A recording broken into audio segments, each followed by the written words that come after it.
जब सदन के अंदर होता हूं तो लगता है कि रसगुल्ले बरस रहे हैं। जदयू ने कहा रामराज और सुशासन है, उसी हाँ में हाँ बीजेपी कहती है हाँ रामराज है और सुशासन है। एलजेपी कहते हैं रामराज और सुशासन है। पहले वीडियो था और हमारे माननीय मंत्री जी उस दिन हमारे भी मंत्री थे। अधिकारी को किस तरह से तंग किया जाता है इसका जिक्र मैंने उसमें किया है। 14 महीने के कार्यकाल में किस तरह से मुझ पे अनर्गल आरोप लगाए गए थे और माननीय मंत्री जी ने बिना उस पे कुछ देखे सुने मुझ पे कार्रवाई किए थे। और मैं माननीय मंत्री ज्योति की प्रति आभार व्यक्त करता हूं, शुक्रिया करता हूं और प्रणाम भी करता हूं। अगर आप भ्रष्टाचारियों का साथ नहीं दिए होते तो गौतम कृष्ण ईमान के साथ यहां खड़ा नहीं होता। और शुक्रगुजार तो मैं इसी और नौहट्टा के उन जनताओं के हूं जिन्होंने ईमान और स्वाभिमान हमारे मंत्री जी की तरफ नहीं बेचा और उन्होंने चुन करके मुझे सदन भेजने का काम किया। 20,000 रुपए का घूस सरेआम चलता है और 20,000 बाद में जो मजदूरी मिलता है वो भी लूट लिया जाता है। विधानसभा के कोसी कछार कि गरीब, कमजोर और ईमान और स्वाभिमान के बाहक सभी बड़े बुजुर्गों को दिल से धन्यवाद और शुक्रिया करता हूं जिन्होंने अपने मान, सम्मान और स्वाभिमान की रक्षा करते हुए गरीब के इस बेटा गौतम कृष्ण को वीडियो से विधायक बना करके इस सदन में भेजने का काम किया है। मैं दिल से शुक्रिया अदा करना चाहता हूं। और मैं यह आज जननायक स्वर्गीय कर्पूरी ठाकुर जी की 38वीं पुण्यतिथि है। मैं भावभीनी श्रद्धांजलि भी अपनी पार्टी की ओर से और गठबंधन परिवार की ओर से देता हूं, पूरे सदन की ओर से देता हूं। और माननीय अध्यक्ष महोदय, मैं यही कहूंगा, जब सदन के अंदर रहता हूं तो ऐसा लगता है कि मानो सुशासन का राज चल रहा है। जब सदन के अंदर होता हूं तो लगता है कि रसगुल्ले बरस रहे हैं। जब सदन के अंदर रहता हूं तो लगता है कि भाई भूख और भ्रष्टाचार नाम का कोई चीज नहीं है। जब सदन के अंदर रहता हूं तो लगता है राम राज चल रहा है। जब सदन के अंदर रहता हूं तो लगता है हर हाथ को काम है, हर घर में रोजगार है, हर व्यक्ति चिंता मुक्त है, हर व्यक्ति खुशहाल है। ऐसी परिपाटी बना करके जिस तरह से सदन में चलते हैं तो ऐसा ही लगता है। लेकिन जब सदन से बाहर जाता हूं तो वही भय, वही भूख, वही भ्रष्टाचार का माहौल देखने को मिलता है, वही आतंक का राज देखने को मिलता है। इसलिए अध्यक्ष महोदय, मैं ये कहना चाहता हूं कि ये एक कहावत है, इसको भी सुन लिया जाए। कृपया शांति बनाए रखें। है, सुन लिया जाए। राजा ने कहा रात है, रानी ने कहा रात है, मंत्री ने कहा रात है, लेकिन यह सुबह सुबह की बात है।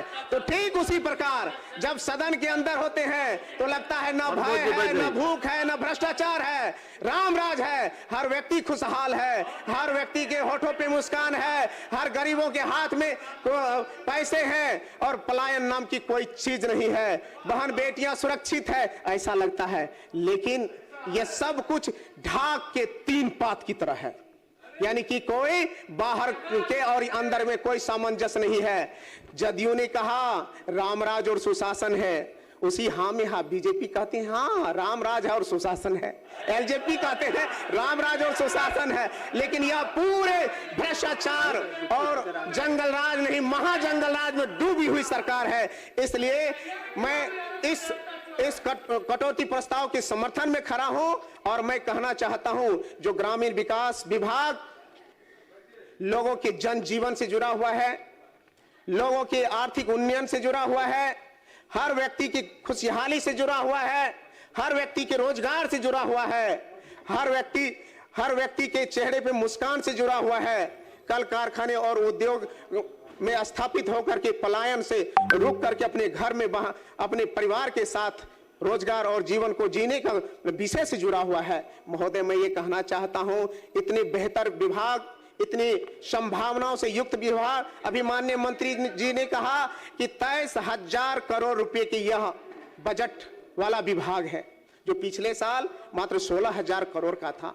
तो ठीक है, बढ़ाइए, लेकिन मैं यह कहना चाहता हूं कि इस विभाग में जितनी ज्यादा संभावनाएं हैं, जितनी ज्यादा हर व्यक्ति को खुशहाल करने के एक एक तरीके और चीजें मौजूद है, लेकिन अगर थोड़े से हम लोग भ्रष्टाचार, थोड़े से अपनी जिम्मेवारी और थोड़े से अपनी सरकार की निगरानी में करना शुरू करें तो शायद लगता है कि यह खुशहाल होगा। लेकिन मैं कहना चाहता हूं, जिन सदस्य महोदय को पता नहीं हो, इस विभाग में मैं कार्यरत था, मैं पहले बीडीओ था, और हमारे माननीय मंत्री जी उस दिन हमारे भी मंत्री थे, मैं कहता हूं। लेकिन माननीय मंत्री जी आदरणीय श्रवण बाबू भी जानते हैं कि गौतम कृष्ण बीडीओ बनकर के सेवा करने के लिए आया था, लेकिन इसी विभाग का भ्रष्टाचार में वहां से लड़ करके मुझे यहां पहुंचाया है। इसलिए मैं अपने महिषी और नौहट्टा की जनता को दिल से धन्यवाद और सैल्यूट करता हूं। माननीय आदरणीय लालू प्रसाद यादव जी और तेजस्वी यादव जी को सैल्यूट करना चाहता हूं, जिन्होंने गौतम कृष्ण जैसे साधारण कार्यकर्ता को, जिसने ईमान को, स्वाभिमान को देखा और उसने अपना नैतिकता और समर्थन दे करके बीडीओ से विधायक बना करके आपके साथ, आपके सम्मुख खड़ा होने का अवसर दिया है। तो मैं तो कहता हूं, यह विभाग कैसा है उसका प्रत्यक्ष उदाहरण मैं हूं। और मेरे रिजाइन लेटर आपको नेट पे मिल जाएगा अध्यक्ष महोदय, और उस समय की खामियों का मैंने जिक्र किया है। और रिजाइन करते हुए उस रिजाइन लेटर में मैंने लिखा था कि मात्र 14 महीने के जो संक्षिप्त मेरे कार्यकाल थे, 14 महीने के संक्षिप्त कार्यकाल में जो मैंने देखा है, 14 महीने एक ईमानदार अधिकारी को किस तरह से तंग किया जाता है, इसका जिक्र मैंने उसमें किया है। 14 महीने के कार्यकाल में किस तरह से मुझ पे अनर्गल आरोप लगाए गए थे और माननीय मंत्री जी ने बिना उस पे कुछ देखे सुने मुझ पे कार्रवाई किए थे। और मैं माननीय मंत्री जी की प्रति आभार व्यक्त करता हूं, शुक्रिया करता हूं और प्रणाम भी करता हूं। अगर आप भ्रष्टाचारियों का साथ नहीं दिए होते तो गौतम कृष्ण ईमान के साथ यहां खड़ा नहीं होता।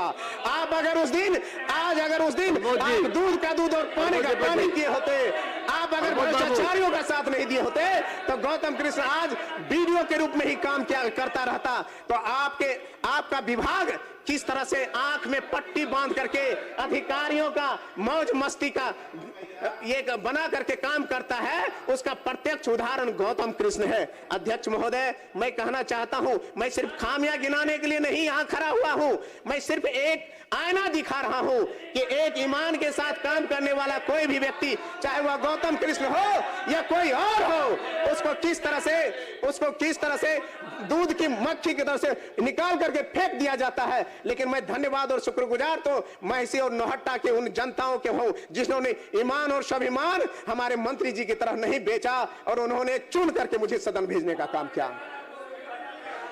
मैं यही कहना चाहता हूं अध्यक्ष महोदय, जिस प्रासंगिक विषय के आलोक में मैं यहां खड़ा हूं, इस विषय से कोई आदमी अछूता नहीं है। मनरेगा जब आया, एक बड़ा संकल्प लेकर के आया, हर हाथ में रोजगार होगा, 100 दिन का रोजगार होगा, 15 दिन में उसको पैसे मिलेंगे, हर चीज होगा।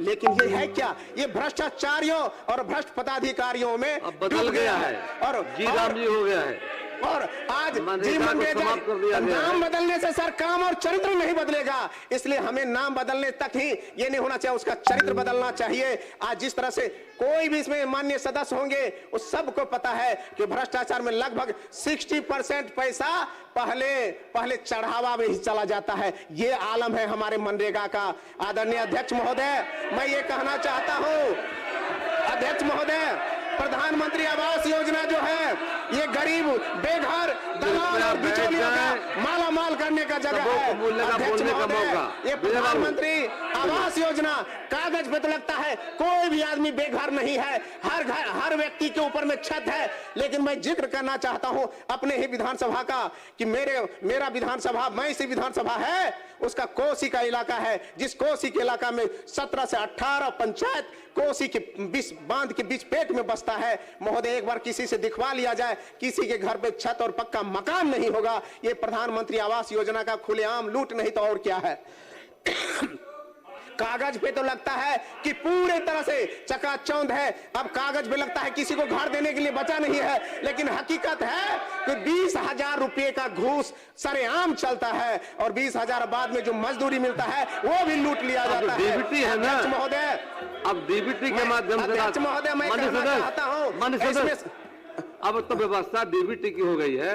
एक कांग्रेस के राज में था, कहते थे 100 रुपया भेजते जा करके हैं और गरीबों को नहीं पहुंचता, मात्र 10 रुपया पहुंचता था। जब से माननीय मोदी जी की सरकार, माननीय नरेंद्र मोदी की सरकार जब से आई है, नीतीश कुमार की सरकार जब से आई है, तो आज बिहार में डीबीटी के माध्यम से गरीबों को भेजा जा रहा है। अध्यक्ष महोदय, आपने जो कहा ये तकनीकी बात है, ये सैद्धांतिक बात है, लेकिन व्यवहारिक बात नहीं है। किस तरह से बिचौलियों के हाथ में बिना 20,000 रुपए गए हुए किसी का काम में होता है, या किसी से बात छुपी हुई नहीं है। अध्यक्ष महोदय, नल जल योजना का क्या हाल है? राजू बोलना चाहते हैं। महोदय, महिषी के विधायक जी बोल रहे हैं, ये उस समय यूपीए के प्रधानमंत्री जो थे राजीव गांधी जी ने अपने भाषण में कहा था कि हम 100 रुपया भेजते हैं तो मात्र 85 रुपया बीच में रह जाता, 15 पैसा पहुंचता। ये इनके गठबंधन के नेता बोले हैं। अब पहले का क्या था महोदय, ये इनके नेता बोल चुके हैं, इनको स्मरण करना चाहिए, उस पर भी कुछ बोलना चाहिए महोदय। क्या होता था, कितना पहुंचता था? आज तो सबका सब लेकर ही विदेश भाग जाता है आपके सरकार में महोदय। ये हो रहा है। आपका जो नल जल योजना है, यह पूरी तरह से कहां नल है और कहां जल है कोई तालमेल नहीं है। इसका प्रत्यक्ष सदन ने ही देखा है। हर सदस्यों की चिंता रही है, अगर अपने अपने छाती पर हाथ रख करके बताइए किसके विधानसभा में नल और जल चल रहा है, काम कर रहा है। इसलिए पूरी तरह खुलेआम लूट और महालूट का चलता है।